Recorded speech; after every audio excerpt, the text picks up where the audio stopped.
गाजियाबाद से आई बड़ी खबर के साथ। बुजुर्ग पिटाई मामले में उम्मेद पहलवान गिरफ्तार हो चुका है। गाजियाबाद की क्राइम ब्रांच टीम ने यह गिरफ्तारी की है। वीडियो वायरल होने के बाद से ही उम्मेद पुलिस को छका रहा था, लगातार लुका छिपी का खेल खेल रहा था। फेसबुक लाइव के बाद भी पुलिस को चकमा देने में कामयाब था, लेकिन अब पुलिस के हत्थे चढ़ चुका है। क्राइम ब्रांच ने गिरफ्तारी कर ली है। वीडियो वायरल होने के बाद उम्मेद पहलवान की तलाश जारी थी और ये लाइव खेलने की कोशिश कर रहा था क्राइम ब्रांच के साथ। और चलिए हम जुड़ते हैं हमारे सहयोगी शक्ति से और जानने की कोशिश करते हैं कि बहुत लंबे वक्त तक पुलिस को छकाने की ये कोशिश अब जाकर नाकामयाब हुई है। शक्ति, बताइए किस तरीके से इस ऑपरेशन को अंजाम दिया गया। ये देखिए, अगर ऑपरेशन की बात करें तो लगातार जो क्राइम ब्रांच है और जो पुलिस है वह लगातार इसके उम्मेद पहलवान को पकड़ने के लिए जगह जगह दबिश दे रही थी। लेकिन कहीं ना कहीं इस उम्मेद पहलवान को पकड़ने में पुलिस का जो रवैया है वह ढुलमुल रहा है। कहीं ना कहीं जिस तरीके से इसके बाद एफआईआर हो गई थी, एफआईआर के बाद भी उम्मेद पहलवान ने बुलंदशहर में बैठकर एक प्रेस कॉन्फ्रेंस कर दी थी और उसके बाद उम्मेद पहलवान मीडिया को मिल रहा था लेकिन पुलिस को नहीं मिल रहा था। जब पुलिस के ऊपर सवाल निशान उठने शुरू हुए हैं तब जाकर पुलिस जागी और पुलिस चेती और उसके बाद उम्मेद पहलवान को आज दिल्ली से गिरफ्तार किया। हालांकि अभी तक अधिकारियों ने इसकी ऑफिशियल पुष्टि इसलिए नहीं की है क्योंकि अभी अधिकारियों की जो कार्यशैली है इसमें कोई ना कोई जिस तरीके से जो केस डायरी होती है उसमें क्या लिखा जाएगा क्या नहीं लिखा जाएगा वह अलग है और कहां पर इसकी गिरफ्तारी दिखाई जाएगी वो अभी प्रेस कॉन्फ्रेंस के बाद नजर आएगी। लेकिन उम्मेद पहलवान लगातार मीडिया के भी संपर्क में था, लगातार पुलिस के भी संपर्क में था। उसके बाद भी पुलिस का ये कहना था कि उम्मेद पहलवान हमारी पकड़ से दूर है और हमारी पकड़ में नहीं आ रहा। लगातार जिस तरीके से ये वीडियो जो विवादित वीडियो वायरल का जो मामला है इसमें उम्मेद पहलवान पे ही सबसे ज्यादा जो शक था वह ये जा रहा था कि उम्मेद पहलवानी के साथ जो बुजुर्ग था जिसका वीडियो वायरल हुआ था उस बुजुर्ग के साथ उम्मेद पहलवान ही घूम रहा था और उम्मेद पहलवानी बुजुर्ग को 2 बार लेकर थाने पहुंचा है। एक बार पहले जिस समय 5 तारीख में एफआईआर दर्ज हुई, 5 तारीख का ये मामला था, 7 तारीख में एफआईआर दर्ज हुई और उसके बाद जब ये वीडियो वायरल हुआ ट्विटर पर छाया जिस तरीके से एक कुछ माहौल बिगाड़ने जैसे शब्द इसमें आए तो उसके बाद पुलिस जागी। लेकिन उम्मेद पहलवान ही इसके साथ में फिर दोबारा आया। बुजुर्ग ने अपना फिर दोबारा बयान बदला और ये कहा कि मैंने कहीं भी कुछ भी ऐसा बयान कहते इस तरीके से मैंने नहीं दिया, ना मेरे साथ ऐसी कोई घटना हुई है। उम्मेद पहलवान लगातार इस बुजुर्ग के संपर्क में रहा और बुजुर्ग के साथ था जिसके बाद इसमें अभी तक 3 एफआईआर हुई। पहली बुजुर्ग की तरफ से, दूसरी एफआईआर जो ट्विटर पर जो लगातार जो ट्रोल कर रहे थे पुलिस को या सरकार को उनके खिलाफ, और तीसरी एफआईआर सिर्फ उम्मेद पहलवान के खिलाफ। तो 3 एफआईआर हुई। लेकिन एफआईआर होने के बाद ही उम्मेद पहलवान बुलंदशहर में, गाजियाबाद से लगा हुआ बुलंदशहर है, मतलब एनकाउंटर में एक्सपर्ट हमारी उत्तर प्रदेश की पुलिस ट्विटर इंडिया के मैनेजिंग डायरेक्टर को हम भेज देते हैं चिट्ठी कि आप जवाब दीजिए हफ्ते भर के भीतर, लेकिन हमारी इसी पुलिस को वो लाइव करता रहा, कॉन्फ्रेंस करता रहा। अब इस बारे में पहले तो पूछना पड़ेगा और उनको बताना पड़ेगा ये सब क्या है, आपका तंत्र कहां है सूचना।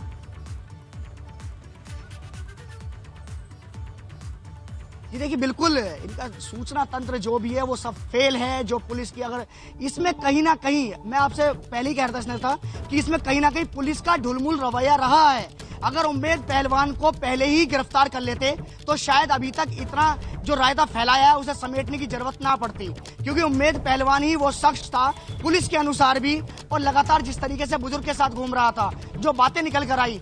तो उम्मेद पहलवान का हालांकि जो पहला जो रिकॉर्ड रहा है वह भी क्रिमिनल रहा है, उसके ऊपर पहले भी एफआईआर दर्ज रही हैं। उसके बाद भी उम्मेद पहलवान को लगातार ढील दी गई, उम्मेद पहलवान को छोड़ा गया। लेकिन जब मीडिया ने इस मामले को पूरी तरीके से उठाया और पकड़े रखा तो उसके बाद लाजमी था कि उम्मेद पहलवान को गिरफ्तार भी करना था और उम्मेद पहलवान के खिलाफ एफआईआर भी होनी थी। उम्मेद पहलवान के खिलाफ तीसरी एफआईआर हुई है, यानी कि पहली एफआईआर बुजुर्ग की तरफ से, दूसरी जो एफआईआर है वो ट्विटर की तरफ और तीसरी जो एफआईआर है, 3 एफआईआर के बाद भी ये शख्स अब पकड़ा गया है। एसएसपी गाजियाबाद हमारे साथ इस वक्त जुड़े हैं। गाजियाबाद लाया जाएगा और फिर उनसे आगे की पूछताछ। चलिए हम सुनवाने की कोशिश करते हैं। अब इस पूरे मामले पर जो सवाल हम एबीपी गंगा पर हमारे सहयोगी शक्ति के साथ डिस्कस कर रहे थे, अब उस पर ये प्रेस कॉन्फ्रेंस करके क्या क्लैरिफिकेशन देंगे, क्या कहेंगे, ये हम जरूर दर्शकों तक पहुंचाएंगे। शक्ति, आपका शुक्रिया तमाम जानकारी के लिए। और इधर कासगंज में एक साधु की जटाओं को पकड़कर उसे दबंगों ने लाठी डंडों से पीटा है और ये वीडियो जो है वायरल हो गया है। पुलिस आनन फानन में हरकत में आई है। पुलिस ने तुरंत कार्रवाई करते हुए एक आरोपी को गिरफ्तार किया है। मामले में हालांकि 2 आरोपी अभी फरार चल रहे हैं, उन्हें ढूंढा जा रहा है। वारदात के पीछे बताया जा रहा है कि जमीनी विवाद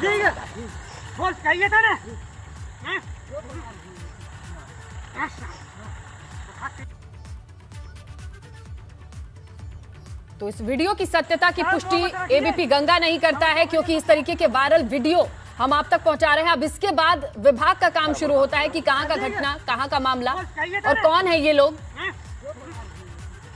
न्याय संगत नहीं है, साफ तौर पे देखा जा सकता है। किसी की इस तरीके से पिटाई ये सही नहीं है, लेकिन ये वीडियो कहां का है, कासगंज का बताया जा रहा है।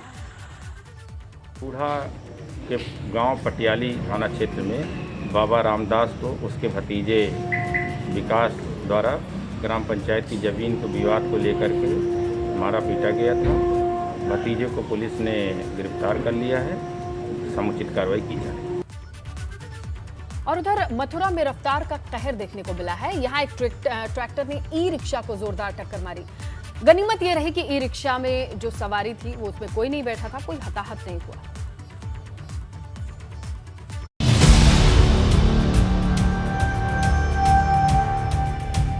इन 2 तस्वीरों को देखने के बाद आपको वो बात जरूर याद आ गई होगी कि दुर्घटना से देर भली, धीरे चलें, सुरक्षित रहें। लेकिन इन बातों को मानता कौन है? इन दोनों तस्वीरों को देखने के बाद यही सवाल खड़ा होता है। सीसीटीवी में कैद रोंगटे खड़े कर देने वाला हादसा मथुरा का है।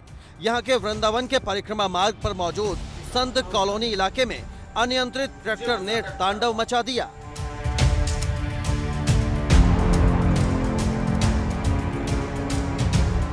देखिए कैसे बेकाबू ट्रैक्टर ने कुछ ही मिनटों में तबाही मचा दी। ट्रैक्टर के इस कहर की वजह इसकी बेकाबू रफ्तार है। तेज रफ्तार से दौड़ता ट्रैक्टर कई गाड़ियों से टकराने से बचा और देखते ही देखते फुटपाथ पर चढ़कर दुकानों से टकरा गया। इस दौरान वहां मौजूद एक महिला भी घायल हो गई। इसके बाद ट्रैक्टर सड़क पर दौड़ते हुए लोगों को डराते हुए जैसे ही आगे बढ़ा तो सामने ई रिक्शा चालक ने फुर्ती दिखाते हुए अपनी और सवारी की जान बचा ली। ई रिक्शा से टकराकर ट्रैक्टर कुछ दूर तक चला, हालांकि फिर रुक भी गया। रफ्तार का कहर लोगों की जान पर भारी पड़ सकता था। हालांकि गनीमत ये रही कि इसमें कोई जनहानि नहीं हुई। मथुरा से एबीपी गंगा के लिए अनिल सारस्वत की रिपोर्ट।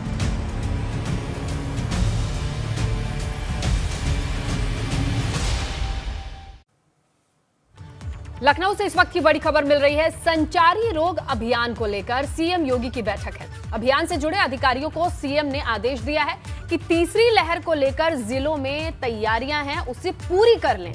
अभी भी कई ऐसे जिले हैं जिनकी स्थिति अच्छी नहीं है, ये सीएम मानते हैं। बेहतर काम करने वाले जिलों को सम्मानित भी किया जाएगा। तो कुल मिलाके जितनी भी कंटामिनेटिंग डिजीज यानी संचारी रोग हैं उनके रोकथाम के लिए तैयारियां पूरी करनी होगी। और क्या कहा सीएम ने, सुनिए आप। बच्चों पर 3rd वेव की आशंका व्यक्त की जा रही है। अभिभावक स्पेशल बूथ हर एक जनपद में बनाए गए हैं और कुछ जनपद इस पे अच्छा काम कर रहे हैं। मैं चाहूंगा कि सभी जनपद इस पे ध्यान दें कि 12 वर्ष से कम आयु के प्रत्येक बच्चे को हम कवर कर सके।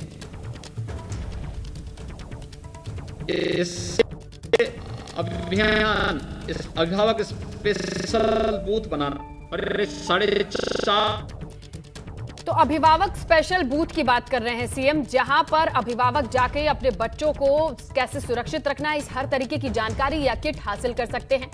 कहना साफ है कि कई जिले इस ओर प्रयासरत हैं और वो चीजें दिखाई भी दे रही हैं, लेकिन जहां कहीं कमी है उसे दुरुस्त किया जाए। रुख मौसम की खबरों का, जहां मानसून ने अभी दस्तक दी ही है लेकिन हर तरफ हाहाकार है।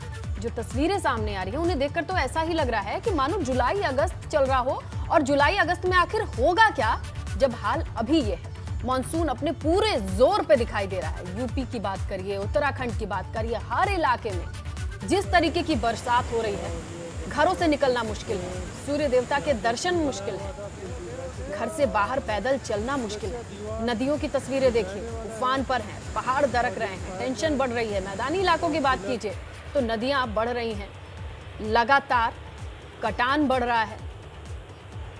आसपास रहने वाले लोग डरे हुए हैं।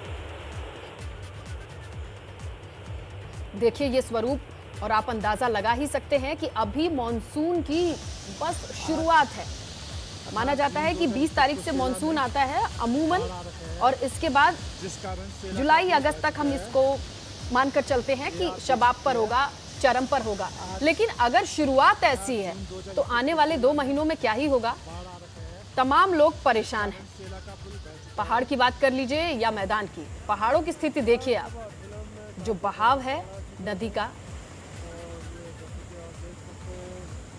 तो अलकनंदा मंदाकिनी नदी अपने रौद्र रूप में बह रही हैं। आसपास पुल हो, पहाड़ हो, जिंदगी इस वक्त बहुत सुरक्षित महसूस नहीं कर रहे होंगे वो लोग जो ऐसे नदियों के आसपास रहते हैं। इस उफान को देखने के बाद चिंता जरूर सता रही होगी कि अगर जून में ये हाल है तो जुलाई अगस्त में आगे क्या होगा। अब यहाँ पर मौसम के पूर्वानुमान पर काफी निगाहें टिक जाती हैं, उत्तराखंड के लिए लिहाजा बहुत अहम भी होता है। लेकिन मॉनसून का ये असर, वो भी इस वक्त, जिस कारण सेला का पुल बह चुका है। जगह जगह से खबरें आ रही हैं। पहाड़ों की अगर आप बात करेंगे, कहीं पुल बह गया, लोग फंसे हैं। जून 2021 को सेला में बाढ़ आ रहा है, जिस कारण सेला का और मैदानी इलाकों की, उत्तर प्रदेश की भी बात करें, पश्चिमी पूर्वी उत्तर प्रदेश से जैसी तस्वीरें आ रही हैं, वहां पे भी जल स्तर काफी ज्यादा है।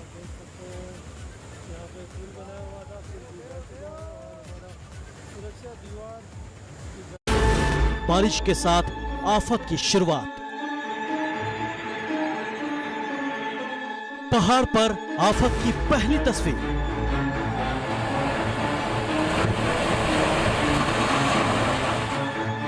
आफतकाल की दूसरी तस्वीर।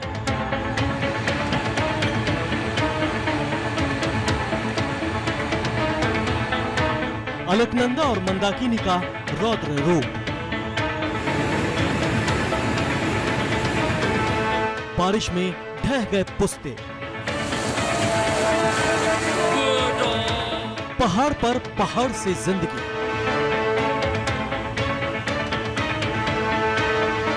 उत्तराखंड में आफतकाल।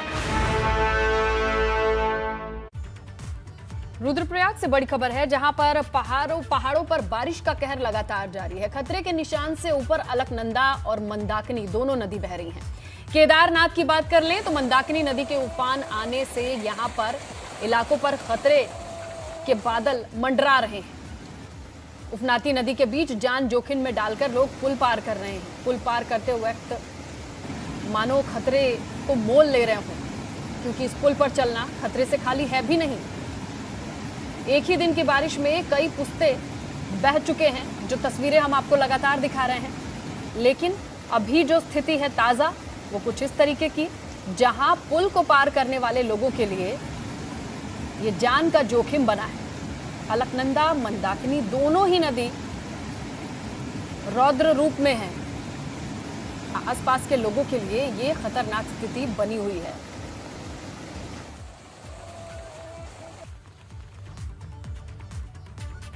उत्तराखंड की हालत आपने देखी। चलिए अब बात कर लेते हैं उत्तर प्रदेश में। कानपुर की अगर आप बात करें तो 2 दिन की बारिश के बाद गंगा का जल स्तर जबरदस्त बढ़ा है। लगातार बारिश के चलते गंगा का जल स्तर 110 मीटर तक पहुंचा है, और ये बढ़ने से गंगा बैराज के 8 गेट खोलने पड़े हैं। सिंचाई विभाग के कर्मचारियों को अलर्ट पर रहने के लिए कहा गया है।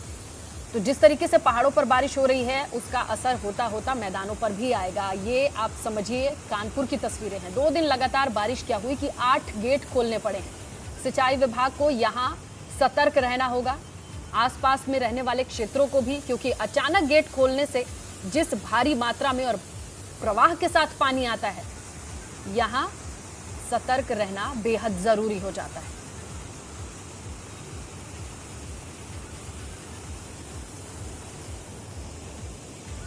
खबरें स्पेशली एबल्ड लोगों के लिए। देश में कोरोना ग्राफ लगातार कम हो रहा है। आपको बता दें, देश भर में 60,753 नए मामले सामने आए हैं और कुल पॉजिटिव मामलों की संख्या 2,98,23,546 हो गई है। दुनिया में भारत का नाम रोशन करने वाले एथलीट मिल्खा सिंह का देर रात निधन हो गया। कोरोना से ठीक होने के बाद, वो कोरोना से जूझने के बाद फ्लाइंग सिख को हमने खो दिया। इस हफ्ते उनकी पत्नी निर्मल मिल्खा सिंह का भी देहांत कोरोना की वजह से हुआ। मिल्खा सिंह ने अपनी 91 साल में अंतिम सांस ली है। ये